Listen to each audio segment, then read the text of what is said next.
weeks since one of these updates. Done a couple races and just wanted to let you guys know how those went, what I learned from them, and where I'm going from here. So the furthest away one we'll start with, the one that happened first, was PTO T100 San Francisco. That was my first shot of the T100 series. I thought, let's go, have a go at it. It's good climate for me. Could be a good day for me. Unfortunately, wasn't the best day. I performed okay, but a couple things kind of made me a little further behind than I wanted to. I ended up 15th, which was okay, but I had an okay swim, but not my best, and I was last out of the water, though I wasn't that far back because it was such a fast swim down current. And then the bike course I thought would split up a lot more, and it would be more guys riding on their own, sort of not really riding in a pack, but it ended up being like one huge pack of all the guys that were kind of ahead of me, and I was one of the few guys who didn't make that. So they definitely got some benefit from being in that group, but really those guys just rode super strong. It was a really hilly course and super technical, and I was pretty cautious on the technical spots and definitely lost time on those technical downhills. And then I was like pretty out of it, so honestly the run I just kind of ran solid, but I was already thinking about the next races. So from that race I kind of decided like I really need to focus on the Ironman series, because you never know when you're going to get into one of those T100s. You can't, if I really knocked a couple of home runs out of the park early on, I maybe could have gotten to that series, but right now it's looking like I'd have to be on wait lists and maybe only get into another one. So let's focus on the Ironman series that I can definitely get into. I'm doing well in it, and let's try to jump up to the full distance and see where that takes me, because that's where you need to be to get the points for this series. So I immediately shifted my focus into, really I need to go and do Lake Placid and have a great day there. I did still want to do Mont Tremblant, but the training was more focused for Placid, and then use Tremblant kind of on the build up to that and see if I can still pull off a good day with a pretty short taper. So that's what we did. We went to Tremblant 2 weeks after San Fran, and we got, some pretty interesting weather. It was pouring the whole time. I did do a short taper. I was definitely a little more fatigued a couple days out, but by race morning I was feeling pretty good. So pouring rain, the swim was shortened to something like 1,200 meters, and I had a good swim. I was like 40 seconds behind the leaders, but I felt strong, and I just missed that first group, so that was a really good step in the right direction for my swim. And I feel that I'm on the path to making that lead group, or at least being very close in my next race.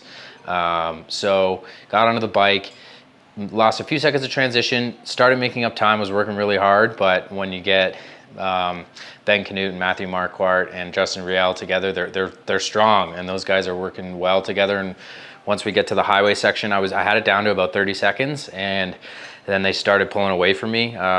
That highway's wide open, and those guys are fast on the downs, and they're taking turns at the front, getting a little bit of recovery at the back. And I started to kind of hover and lose a few seconds over the next 20K. And then Lionel went by and put in a huge attack after the U-turn. And I tried to go with him, but just couldn't. I was way over threshold. I was like above VO2 effort, and I felt like, and I was still losing time. Like he was getting away from me, and I thought, all right, I've got to ride this out and see if I can maybe pull him back slowly, but didn't happen. He got that lead group, took off, and I rode with Hunter Lucy and Felipe Azevedo, I believe, for most of the ride. And then the last 10K I was able to get away from those guys, but I got off the bike with a 4.5 minute deficit, I believe. So obviously not what I wanted from the bike, but I was close. And that's the little difference between that little bit better swim, and I know I can ride with those guys. I've done it many times. So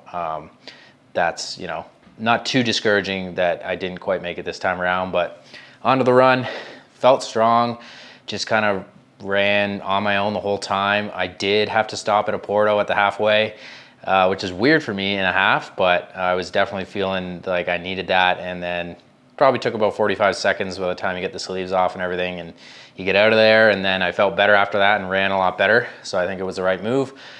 But that kind of solidified in my mind that I'm not going to be catching these guys. And I did make up time on most of those front guys except for Lionel, but ended up in fifth. I did get down to like about a minute 10 behind Justin Rielli, but he had a great day, breakthrough day for him in fourth. And then, yeah, Lionel with the win, and Canute in second, and Matthew Marquardt in third. So this was really like a preview of how things might go in Placid. All those guys are doing Placid, I believe, except for Ben. And then you're going to have a bunch of other really strong guys. Joe Skipper, probably going to have some other Euros coming over. And then we got Matt Hanson. So after Chattanooga, when Matt beat me, he said, "Oh, you're welcome to come train anytime. I've done it before here in Castle Rock." So I thought, all right, let's do an altitude camp and head to Colorado and train with the leader of the Ironman series, Matt Hanson, for a few weeks leading into Lake Placid.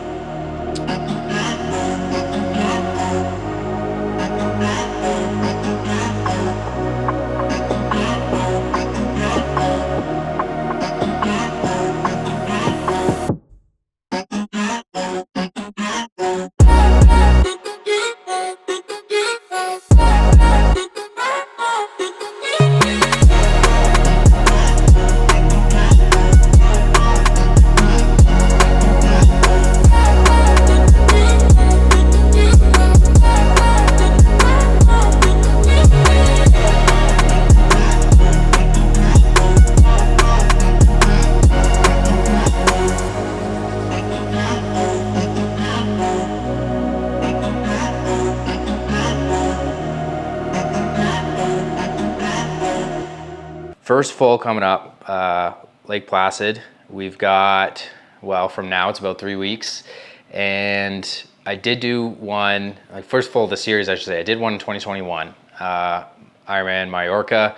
It was in, I believe, October. Kind of went over there, did like a couple weeks training block for it. Had a pretty stressful travel week, didn't go early enough, made all kinds of mistakes, and didn't feel great on the race day, but still had a decent day. I think I was 13th. Went 8:26, something like that, on a pretty hard course. So at that time I thought, all right, I need to wait until I'm ready to really focus on this distance in a proper training block and get a few more years of kind of mileage and experience in me. So let's kind of shelf that for a bit. And now with the Ironman series out, there's huge incentives to do the Ironman distance. I don't think you can, well, you definitely can't win the series unless you do 3. And I don't think you can even be top 10 unless you do 2. So now's the time to do it. Lake Placid looks like a good course. It's pretty hilly. I tend to do well on the hillier courses. So that was definitely a good reason to jump into it. But also, if I don't do it, I'm not going to do well in the series. So in 2021, that was when I did that one full. And I did have a few weeks training block for it, but that was pretty much all it was. And we didn't really adjust much of the training throughout the year to get me ready for the full. For good reasons. I was focused on 70.3 Worlds. It wasn't, as much of a late season race as it is this year, so we just didn't really have that luxury. So this year, already having in mind about the full, we kind of have increased some of the bike volumes and some of the longer runs previous to some of these halves I've done. So I do have some longer mileage in my legs than I have the last couple years. And that's where the focus shifted primarily, even right after San Fran, which is 6 weeks, to Placid. So the block right before Mont Tremblant wasn't as focused on 70.3 as it was on full. So that's where I think that's going to be a big help for me, is just, kind of having that training focus a little bit earlier than I did before. But also, I've just got that many more years of mileage in me. I am riding a lot stronger in particular than I was back in 2021. Back in 2021. So that's gonna definitely be huge. I think for the marathon off the bike, a big part of it is how much did the bike take out of you. So hopefully I'm able to kind of hold strong for that whole 180K, and then, not have it take too much out of the legs. When I did Mallorca, the run was like, okay, I think I ran about a 2:56. But I just remember feeling like totally drained from the surges on the bike and just from how long the bike was, and like my back was killing me, and I've worked out a lot of those kinks since then. So I really think that I have a good complete swim bike run in me for the full distance, and hopefully I can do it faster than I did it then, so I get things over with sooner, and that'll help me in the last little bit of the run. But I just remember in that race, the run being like such a different thing than a half, where you feel great and you're running like really fast for a while, and then you just like feel terrible and you're like barely moving. So I really think this time around I'm going to sort of stick to more of a pace plan and just not let those highs and lows dictate my effort too much. Like if I'm feeling great, I still shouldn't be running 3:30 per K. Like stick to kind of that maximum 3:45 pace, and then try not to dip too far below 4-minute pace if I'm feeling a little off, because I know it's going to come back around. And just staying on top of nutrition. I still don't have my nutrition plan fully dialed in yet. I'm gonna maybe consult Matt, and luckily with the feed I can get anything I need. So definitely gonna adjust it from my half substantially, just because obviously it's way longer. So I can't be emptying the tank at the line at 4 hours into the race. I have to, extend that out to 8. So a lot of the same products, but I'm going to be taking more fluids. It's also way hotter in a half or in a full, because you're running at like noon to whatever, 3 o'clock in the afternoon. So that's a big difference that I'm going to have to make sure I'm taking lots of fluids, a little bit more sodium. So a lot still to learn in this block, and still to practice, but I have all the nutrition I need here, and I'm going to practice on the long ride tomorrow with like an initial plan, and then see if that needs adjustment. So still some unknowns, but I really do have confidence that I can compete really well out there in Placid, and hopefully stay competitive in the series. And no matter what, even if if I start fading, you got to push right to the line, because the time really does count. And we've seen like Matt's leading the series, and he would have said Texas was a little bit of an off day for him, but he was still kind of thereabouts, and then he's got a few good races since then, and now he's leading the series. So I'm in second place right now in the Ironman series, but I have not done a full, so 4 halves, and I'm sitting in second. Now, it's a great spot to be in, and I definitely intend to stay right up near the top and even potentially compete for the win of the series. But I think it's important for me to know, or for me to keep in mind, that probably only one of those races of the 4 that I have right now is going to end up counting in the end of the year. Whoever wins the series is going to need to do 3 fulls, probably including Kona. Might not need to do 70.3 worlds, but it's a good idea since it's worth more points than any of the other 70.3s. So of those ones I have now, probably only Chattanooga will count, and hopefully I'll have an even better result at 70.3 worlds and get more than 2,500 points. But if I want to win the series, I'm going to have to do 3 fulls. So I didn't do Texas, didn't do Cairns, didn't do any of the earlier season ones. So it's going to have to be Placid, and then Frankfurt, which is only 4 weeks later. I intend to be able to do that. I just don't know how I'm going to respond after Placid. For one thing, obviously, if like something goes wrong or the day doesn't go well, then I might just refocus from the Ironman series completely. But assuming the day goes reasonably well and I recover okay, I will go to Frankfurt and do that one. And then from there, I will have to have qualified for Kona, either at Placid or Frankfurt, and then go to Kona. So there's a lot of what ifs kind of in place. I definitely have a good start, but there's some guys in the top 10 who have fewer races, who've done like 1 full and 1 half, who are below me right now, but they're, I would say, in a better spot, honestly, because they have that 1 solid full under their belt, and so they only need to do 2 more. So I need to pretty much nail 3, or at least have a pretty good day at 3, which I've only ever done 1, and now I'm talking about trying to do 3 in 3 months. So it's ambitious, it's risky, but at the same time, when you have this opportunity of the Ironman series that we've never had before, the ones who take the risks and go for it are going to be the ones who get rewarded. Some of them won't, but whoever wins, like doing 3 fulls in a year is risky no matter what. So I'm thinking that it's where I'm excited to try to go, and we'll see how the body responds and reacts, and hopefully, knock on wood, stay injury-free and healthy. And if I do end up doing Placid and Frankfurt and qualifying for Kona, I will have that. I believe it's 9 weeks between Frankfurt and Kona, which is enough time to take like pretty much an off week, and then sort of let the body heal, recover, hopefully gain a few pounds back that you probably lose in the Ironman, and then build up for Kona. So obviously that's looking pretty far ahead, but that's what I really would love to do and hope to do. And the performances in those fulls are going to be everything, and I'd love to, I would love to win the series, and I think I'm capable of it. I think my strength in this sport is my consistency. If you look at my best results compared to my 25th percentile results, they're not that far apart compared to a lot of people.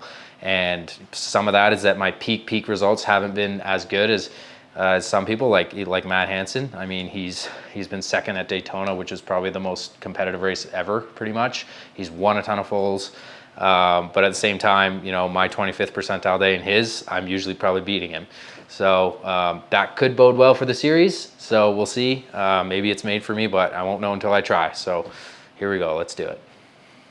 Okay, so we're here with the legendary Matt Hanson, and the question I have, I hope you thought about this. You're 39 years old now. Do you think you've got 3 good fulls in a year in you now, better or worse than when you were, let's say, 5 years ago? 3 fulls is actually quite low compared to what I usually race. I've done up to 5. I've done 6 in a calendar year, and so yeah, I'm looking forward to a little bit lighter of a season. Oh, geez, walked right into that one. So it's tapered down. You take 1 off each year, and you're still okay. Yeah. Okay, I got you. So, do you guys want to do some sort of like gentleman wager for Lake Placid? Well, the thing is, whoever does better is probably, that's going to help them a lot in the series. So they're already getting a lot out of that. Yeah. So we got to do something though. Whoever loses has to do Joe Skipper's beer mile. That's it. Do you think he'll let us do it with non-alcoholic? Yeah, definitely not. I've done 1 beer mile in my life, and it was right before we didn't qualify for Kona beer mile back when that was a thing, and there's never been a bigger motivation to qualify for Kona than having to do the beer mile and then watch everybody else race the next day. So I kind of pledged to never do one again after that, but maybe that's a big enough punishment. Well, we can leave that one to the fans in the comments down below. What do you think should be the gentleman's wager?